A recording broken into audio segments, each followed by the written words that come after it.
Hey guys, what's up? In this video, I'll show you how you can add a hyperlink to your MS Word document. It's a very simple and straightforward process, so please follow through, and yeah, this is how you can do it. So I have created a mock MS Word document here, and let's say I want to add a hyperlink to this text which says click here. Now all I have to do to add a hyperlink to any piece of information on the document is to select it by highlighting it. Once you've done that, click on insert. Once you're here, you can see an option which says hyperlink. Now there are two types of hyperlinks. You can either connect it to a document or a file internally in your computer, or you can address it to a web browser based www.com address, wherein once you click on that link, it will redirect you to that website.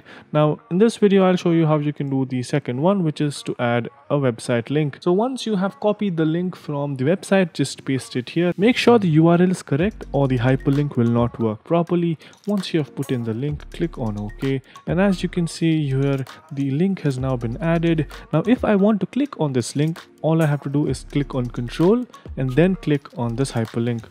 Once I do that, it will redirect me to the page that I have linked using that hyperlink. So it's very easy and simple and straightforward process.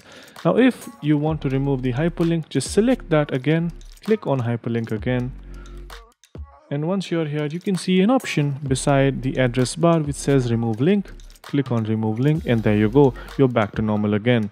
So yeah, that's pretty much on how you can use the hyperlink option on MS Word and how you can create it. Hopefully you liked this video and found it helpful, and if you did, make sure you subscribe to the channel, like the video, and also comment down below on what next videos we should make.